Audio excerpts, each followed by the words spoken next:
We are Georgia and David. We quit our jobs to travel full-time around Mexico with our 14-year-old Sheltie-Poo Meep. Our goal is to take a picture with her in front of 100 Pueblo signs. Stay tuned to the end for our full cost breakdown as well as an Airbnb tour.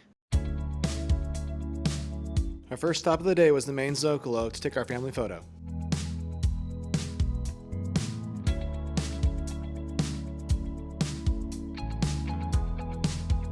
After taking our family photo in the square, we've come to a very old restaurant. It's actually been here since 1903, and it is said to be the birthplace of the chalupa. So, of course, we have an order of chalupas. We've got them in red salsa and green salsa, and of course, we can't skip ordering a beer. So, we're gonna dig in. You can see the pipián verde has arrived, and we got it con muslo or con chicken thigh. And you can see here we have avocado and bread. They brought us a basket with fresh bread, avocados, a whole chunk of cheese, and some salt. So far everything has been super delicious, and I do think those were the best chalupas we've had so far. Puebla has a lot of graffiti, but it also has some impressive street art.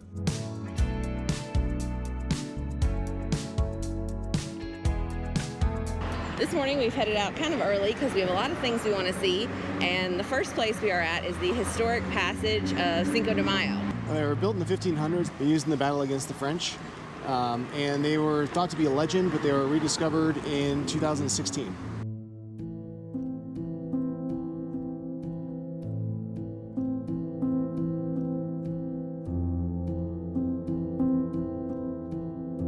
So these tunnels are super impressive. They're very large. In fact, they're large enough to fit a horse. They actually brought horses through here. Puebla is the only city in Mexico that celebrates Cinco de Mayo, unlike the entire United States, because it is celebrating their victory against the French on Cinco de Mayo.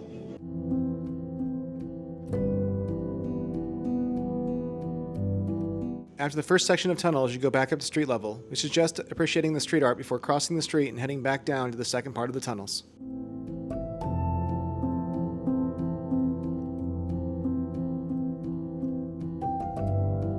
So we just finished up in the tunnels. It was 28 pesos per person, so 56 pesos. Yeah, it's totally worth it. The tunnels were more impressive than I thought they'd be. And when you come out the other end, you end up at Concordia Lake, which has lots of very noisy geese. So just a few steps up from the Concordia Lake is the viewpoint that we visited the other day on the trolley tour. And up a few more steps from that is Loretto Fort, which we're getting ready to go check out. Tickets to enter the fort were 65 pesos each, and then it was another 50 pesos to record in here.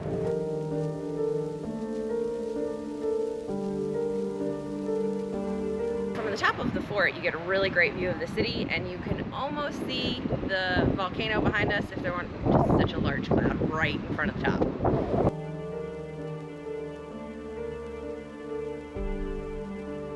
Inside the fort is a small but interesting military museum.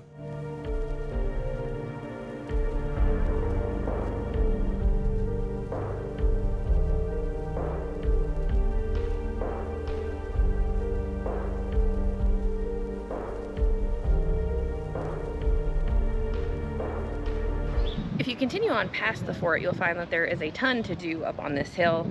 There is the Fort of Guadalupe, there is the Puebla Regional Museum, which we're getting ready to head into. There's the Evolution Museum, which is like a natural history museum, and behind me in the pyramid is the planetarium. So there's a ton to keep you busy up here.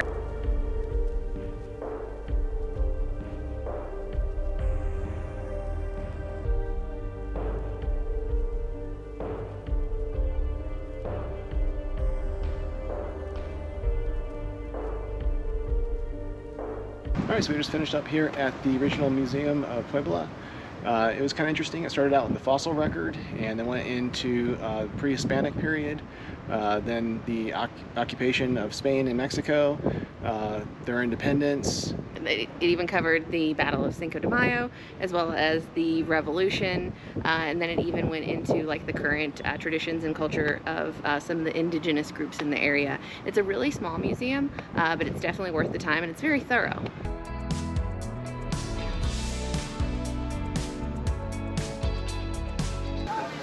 right in front of the planetarium, there are a few little food trucks, and we stopped at the one that had the quesadillas and handmade blue corn tortillas.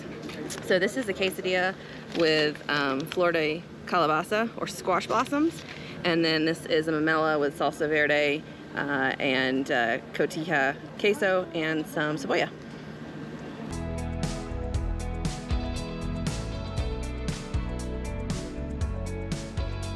This is one of the longest and most impressive pieces of street art we have ever seen.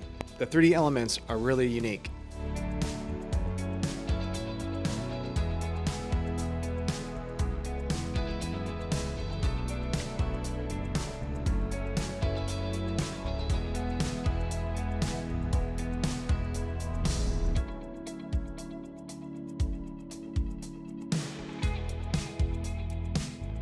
So we're currently at Maíz y Criollo. I think it was recommended by the country collectors, and it's kind of a maize or corn-themed restaurant. So I currently have a corn-based porter, and Georgia has frutos rojo mezcalita. I haven't even tasted my entree yet, and I can tell you, you absolutely need to come here. The esquites with bone marrow were absolutely delicious, and then just the smell from my plate here. I've got the pork belly, and the skin is super crispy, and it is over a bed of mole. And then David here, he has the skirt steak enchiladas, which are covered in a pipián verde sauce. I cannot wait to dig in. Georgia's pork belly was so good that I had to order one for myself, before finally ordering the corn pudding dessert.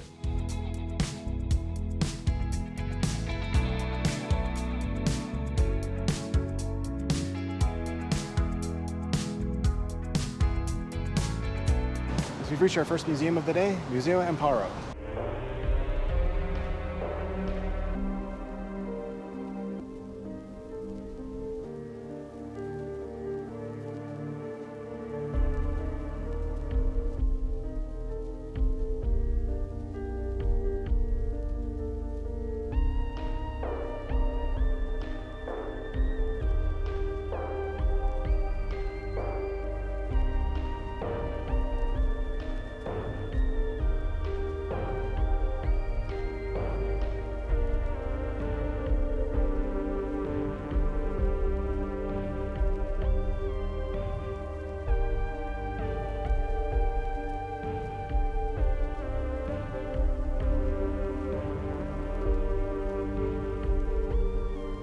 We found this display very interesting. It helped us to visualize the timeline of well-known monuments in different parts of the world. The archaeological zone of San Jose Mogote in Oaxaca was built before the Parthenon in Greece. Then the Pyramid of the Moon in Teotihuacan was built around the same time as the Colosseum in Rome. Then the La Quemada ruins we visited in Zacatecas were built long before Machu Picchu, and that was built around the same time as the Sistine Chapel.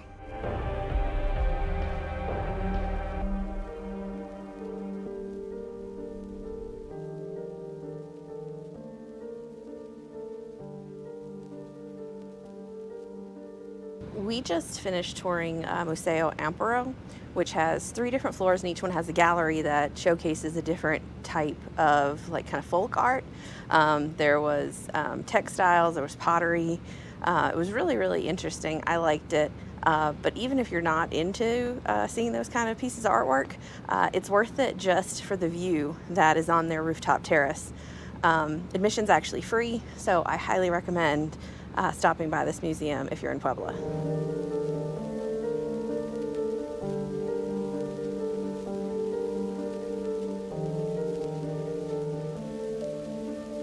Right now we are on our way to Callejón de Sapos, which literally means frog or toad alley.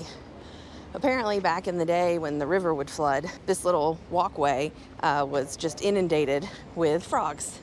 But now it has lots of colorful buildings and restaurants with a lot of outdoor seating.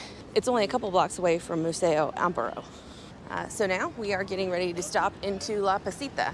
It is right next to the Callejón de Sapos and is known for their raisin liqueur that comes with a little cube of goat cheese. So we're gonna go try it.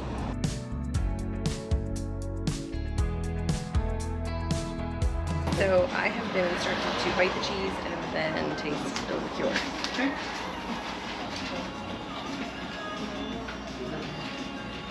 I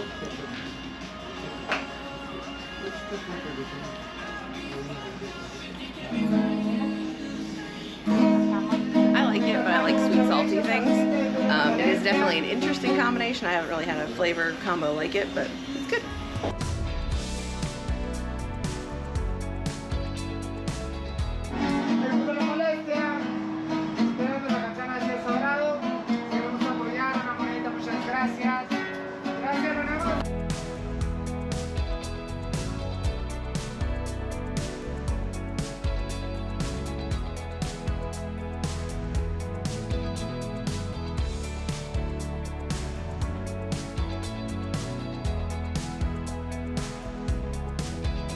So behind me, you'll see the Parian Market, which was actually opened in 1760. It is a large artisania market here in Puebla. So we're gonna go check it out.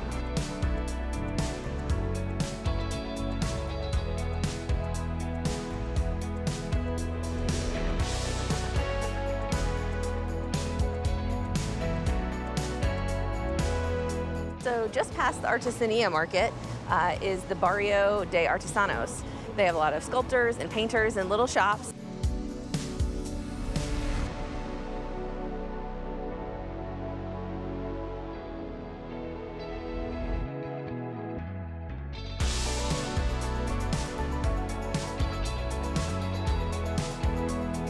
So we drove 10 minutes outside of Centro to Paseo de los Gigantes. We don't have Meep with us today because this is not a dog-friendly museum. So initially we parked on the side of the road, and as we were starting to walk into the museum, a police officer stopped and said that she suggested that we park our car in the paid parking because they have a lot of car break-ins along this street. So the paid parking was only 16 pesos, and the lady at the parking lot, she explained to us that this museum is actually set up into 3 parts, and the first part where we are now is Puebla. And you can see behind me that there's a model of Cholula with the ruins, an archaeological site in front of it. It's pretty cool. And then behind this building, there is a section that is Europe and then a section that is Asia. So we're gonna check it all out.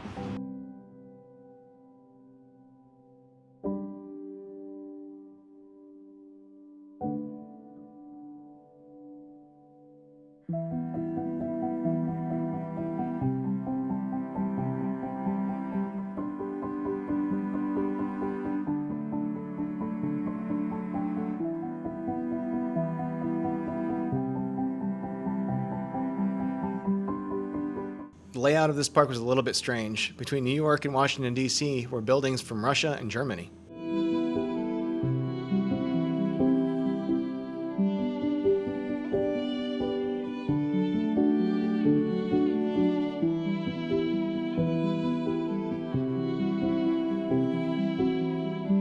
One cool thing is, as you get to each section, they're playing music from that country. So you can hear that this is the American theme music they've chosen for the Washington, D.C. section, and then they had New York, New York playing for the New York section. So it's pretty neat. All right, so a couple of things to note here is that there's no charge for admission. Yeah, so definitely worth even taking an Uber out here. The second thing to know is after you get past the mini golf, you see kind of some tennis courts, and there is this large white bridge. And if you walk across it, then you get to the France, and I can hear Beatles music for the UK section of the miniature museum.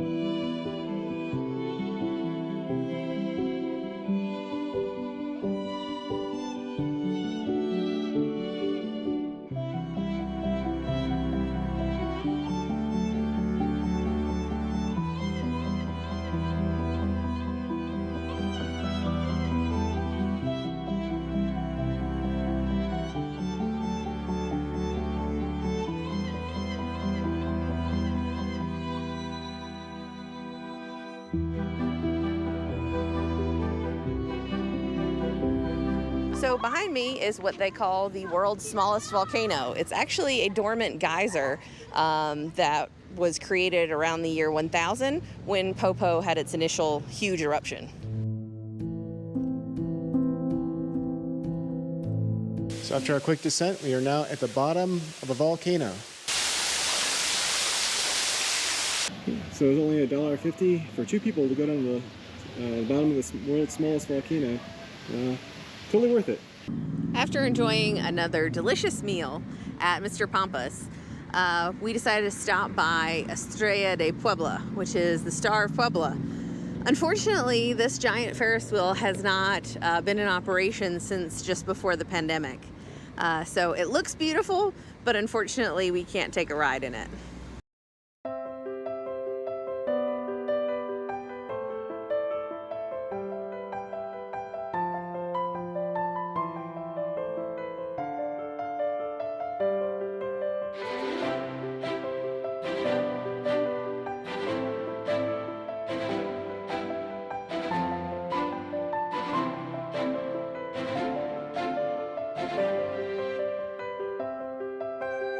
So we just finished up our late lunch at Cocina, and again, it was fantastic. This is definitely one of our favorite restaurants here in Puebla. I've probably tried 9 different versions of pipián verde, and they definitely have the best one, and their pipián rojo is a little bit spicy. We actually enjoyed the chili en nogada. Unlike the other one we had, it was not overly sweet. Today is our last full day in Puebla, so we got up early this morning and headed over to the Mercado de Sabores to have one last semita. The restaurant or the stall that we choose is Rebecca Quintero Semiteria.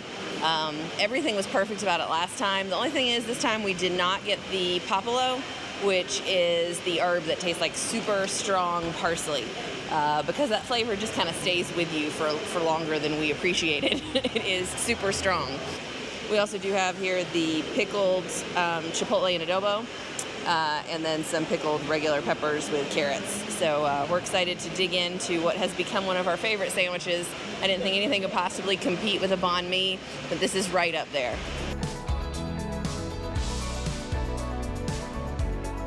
So after filling up on delicious semitas, we stopped at the El Patio de los Azuelos, which has a bunch of absolutely gorgeous Talavera tile on display. Right behind me now is La Grande Fama, which is the oldest dulceria or sweets shop here in Puebla. So we're gonna go inside and pick out a couple things.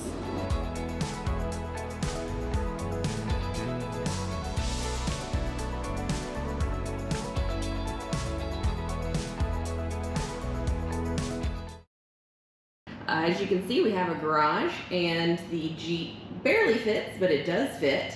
One of the kind of weird things about this house is that the garage is just separated by this curtain here. Off of the garage, there's this little office space. We just mostly used it for storage. And then you can see there is a bathroom with a shower. If you head up these stairs, you'll see one of the coolest, unique features of this property.